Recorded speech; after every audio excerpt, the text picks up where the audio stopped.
Pakistan astrological academy और AQ TV के ज़ेर एहतमाम हर साल जनवरी में एस्ट्रोलॉजी क्लासेस का एहतमाम किया जाता है। आप दुनिया भर में कहीं भी मुकीम हो, इन एस्ट्रोलॉजी क्लासेस का हिस्सा बन सकते हैं। AQ जेमस्टोन्स असली, मुस्तनद और मयारी जेमस्टोन्स का बाएतमाद इदारा, दुनिया भर में आपके डोर स्टेप पर। AQ gemstones.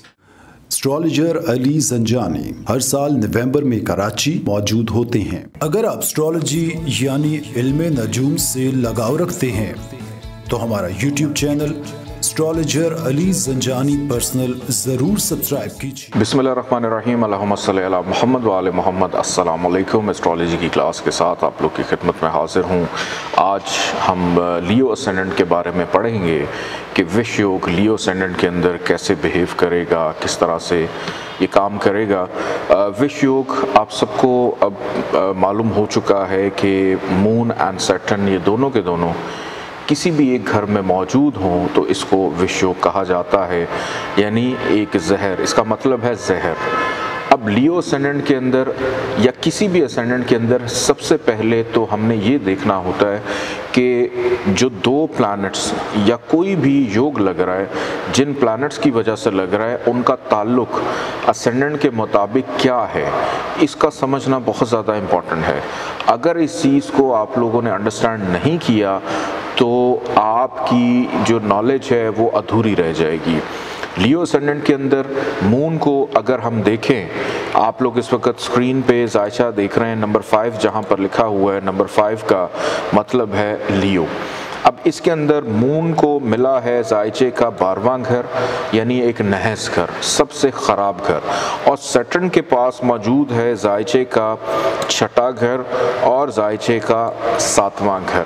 अब शम्स जो कि लॉर्ड है, सन लॉर्ड है असेंडेंट का, मून फ्रेंडली है, लेकिन नहसगर होने की वजह से लियो असेंडेंट में मून भी ख़राब होता है और ज़ुहल वैसे ही एंटी है।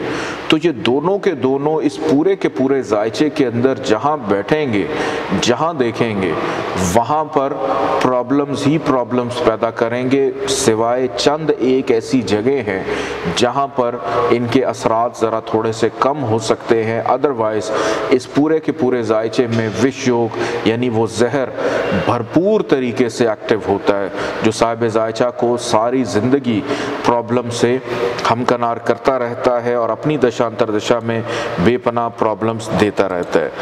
अब इन दोनों की अगर हम बात करें कि दोनों के दोनों अगर आकर बैठ जाएं जायचे के फर्स्ट हाउस में, नंबर 5 जहाँ पर लिखा हुआ है, अब यहाँ पर प्रॉब्लम्स ही प्रॉब्लम्स देंगे।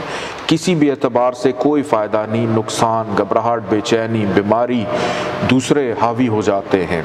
अब इन दोनों की बात करें कि ये दोनों के दोनों अगर आकर बैठ जाते हैं जायचे के सेकंड हाउस में, तो यहाँ पर भी दोनों के दोनों प्रॉब्लम्स ही देंगे, कोई आसानी नहीं देंगे किसी भी सूरत में।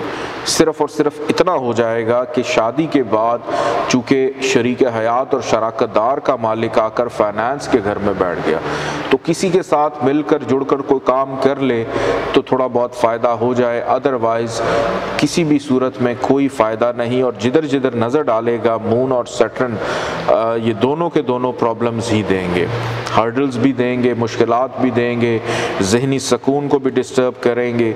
और उसके साथ साथ ज़ुहल जब नज़र डालेगा 11वें घर पे 10वीं नज़र, तो यहाँ पर भी प्रॉब्लम्स ही लगी रहेंगी।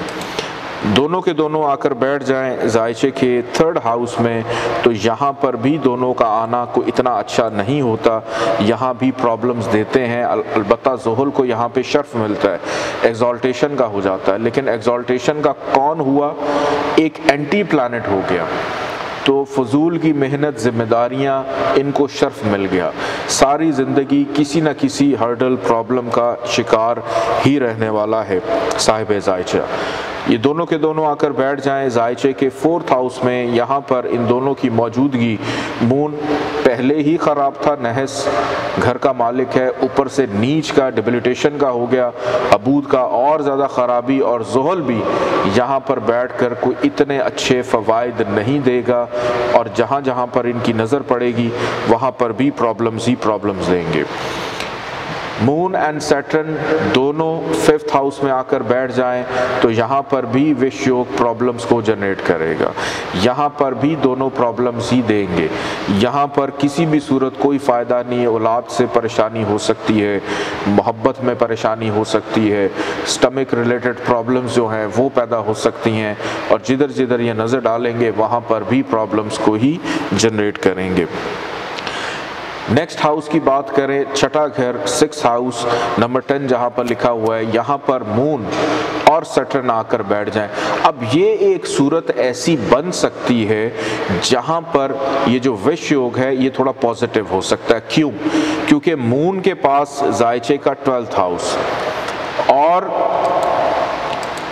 सैटर्न के पास, मून के पास जायचे का 12th हाउस और सैटर्न के पास जायचे का छठा यानी अपना ही घर। अगर लगन का लॉर्ड सन अच्छा है तो फिर इन दोनों को मिलेगा विपरीत राज योग, यानी ये दोनों के दोनों पॉजिटिव बिहेव करेंगे। अब ये वो मुश्किलात और हर्डल्स नहीं देंगे जिनका ताल्लुक़ अखराजात से हो, हासदीन से हो, कर्ज से हो, बीमारियों से हो या अज़दवाजी ज़िंदगी के मामलात से हों। अब ये दोनों के दोनों फ़ायदे में मुंतकिल हो जाएंगे और अपनी दशा अंतरदशा में इन चीज़ों में पैदा होने वाली ख़राबियों से बचाएंगे। नेक्स्ट हाउस की जानिब बढ़ते हैं। मून एंड सैटर्न अगर 7th हाउस में आकर बैठ जाएं तो यहाँ पर इन दोनों की मौजूदगी, मून तो प्रॉब्लम्स देगा, लेकिन एक काम हो सकता है कि चूँकि 12th हाउस का मालिक है 7th हाउस में आया तो हो सकता है कि जीवन साथी का ताल्लुक़ बैरून मुल्क से हो या जीवन साथी के साथ बैरून मुल्क शिफ्ट हो जाए, और ज़ुहल का अपने ही घर में होना, अपने घर में ज़ुहल ख़राबी नहीं पैदा करेगा।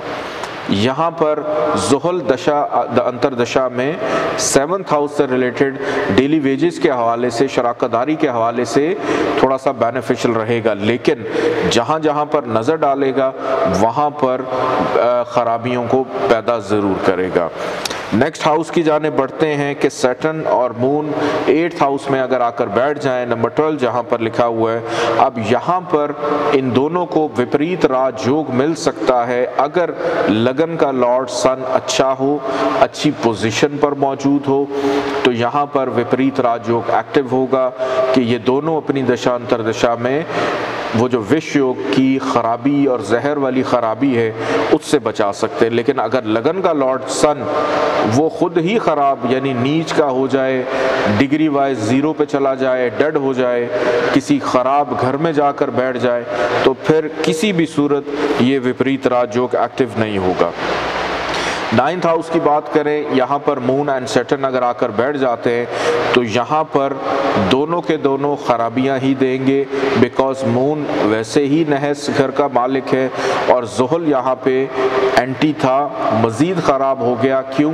क्योंकि नीच का डिबिलिटेशन का हो गया, सबसे ज़्यादा वर्स्ट पोजीशन में चला गया। तो यहाँ पर दोनों के दोनों अपनी दशांतर दशा में ख़राबियाँ, वालिद से प्रॉब्लम, मज़हब से दूरी, आला तालीम में प्रॉब्लम, काबिलियत को डैमेज करेगा और जहाँ जहाँ पे नज़र डालेंगे वहाँ वहाँ पे ख़राबियों को पैदा करेंगे।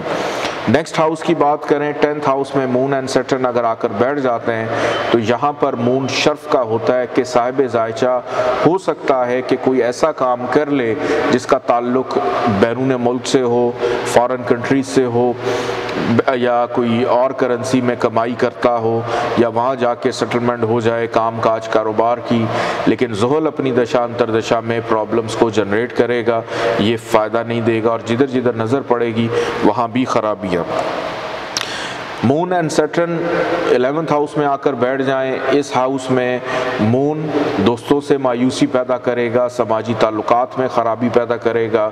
सैटर्न जो है ये एक काम बस कर सकता है कि शादी के बाद इंसान की ख्वाहिशात कुछ हद तक पूरी होना शुरू हो जाएं, कारोबार में कुछ हद तक मुनाफा मिलना शुरू हो जाए, लेकिन छोटी मोटी बीमारी देगा, अपनी दशांतर दशा में छोटी मोटी बीमारी जोड़ के रखेगा और उसके बाद जिधर जिधर नज़र डालेगा वहाँ पर प्रॉब्लम्स को पैदा करेगा, ये दोनों के दोनों।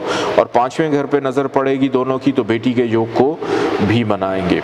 मून एंड सैटर्न दोनों के दोनों अगर आकर बैठ जाए 12th हाउस में और लगन का लॉर्ड सन अच्छा हो जाए तो यहाँ पर दोनों को विपरीत राजयोग मिलेगा कि दोनों अब अपनी दशा अंतरदशा में नुकसान नहीं देंगे बल्कि दोनों के दोनों फ़ायदा देंगे।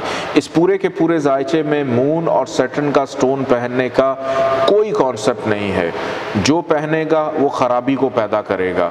सिर्फ और सिर्फ अगर दोनों में से कोई भी या दोनों गरूबियत का शिकार है, कम्बस्ट हो जाए, तो फिर इनका स्टोन लेकर पहना जा सकता है। अपना बहुत सारा ख्याल रखिएगा। इजाज़त दें। अल्लाह हाफ़िज़।